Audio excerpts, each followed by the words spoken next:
Today on SVG News, there's nothing more cyberpunk than being tricked into downloading malicious software, but first, 2020's Content Creator of the Year has had enough, and it has nothing to do with onions this time. I hate onions, I hate onions, I hate onions! I hate onions! I hate onions! Fans of YouTube streamer Valkyrae have been concerned for her since she abruptly ended a stream on December 27th. While playing Rust with TSM Myth, Shroud, and others, Valkyrae suddenly signed off, kicking a support campaign for the streamer into high gear. Although Valkyrae seemed to be enjoying her time streaming in recent weeks, including during a highly successful stream with Pokemon and Lil Nas X, the last few days have been fraught with frustrations for her. In fact, the December 27th Rust stream was this group's second attempt at getting this big collaborative stream going. On the previous day, the streamers managed to play Rust for a little while before the stream was cut short. Some people have blamed that shortened stream on a larger number of viewers than normal, while others have blamed the stream's issues on a DDoS attack. The streamers managed to get back together on the following day, and things proceeded as normal for a bit. That is until the last few minutes of Valkyrae's side of the stream. Her usual bright and sunny demeanor wasn't what it normally was, and Valkyrae seemed to fall quiet for several minutes before abruptly signing off, but not before looking at the camera and saying, I'm gonna end stream. I'm not having fun streaming. And that was it. Valkyrae's stream immediately ended. Not only that, but the content creator actually went dark on social media for a little while following the incident. According to a report from Deserto, Valkyrae's Twitter account was also switched to private after the confusing ending to the Rust stream. The prevailing theory among fans of the streamer seems to be that toxic behavior in her chat caused her to end her stream early. Because of this, it didn't take long before Valkyrae's fans began to show up in droves to back her up on social media. The hashtag of Valkyrae's support began trending on Twitter, with fans declaring their love for the streamer and letting her know how much she means to them. Even people who had just recently discovered Valkyrae's channel were showing their support for her and using the hashtag. Without all these people,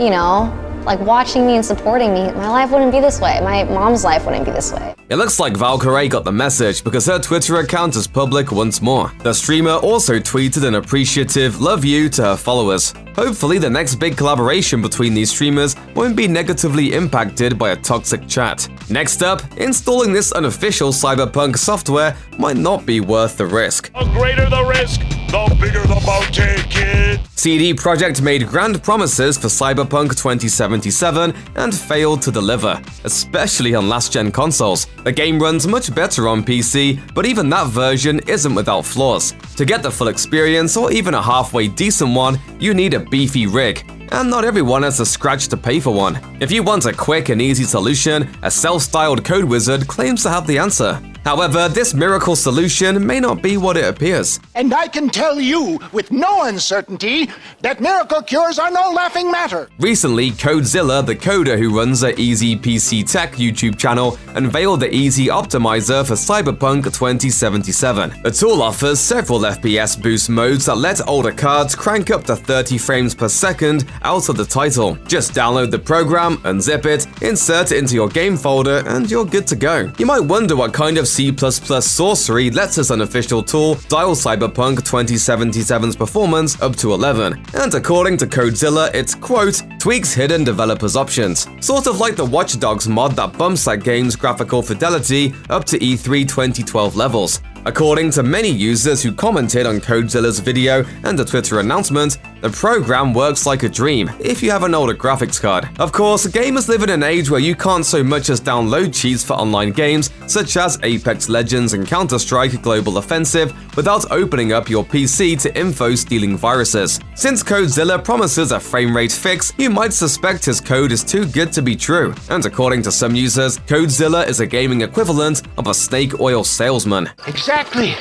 the kind of activity where a lying, cheating degenerate like myself can prosper. Several gamers on the Tom's Hardware forum who downloaded and ran the Cyberpunk 2077 optimizer claim their antivirus programs blared warning sirens and detected malicious lines of code hidden within the tool. Moreover, some forum goers believe Codezilla isn't even the tool's author. Several users have discovered a suspiciously similar Cyberpunk 2077 optimization tool on Nexus Mods. The running theory some are alleging is that Codezilla may have stolen the original program program wholesale, injected malware into it, and passed it off as a gift to gamers. We're not certain of the truth ourselves, but it's clear some observers have cause for concern. Anyone who downloads CodeZilla's program may want to delete it immediately, run a virus scan, and if worst comes to worst, restore your computer to an earlier point. A few extra frames are not worth risking your computer's safety.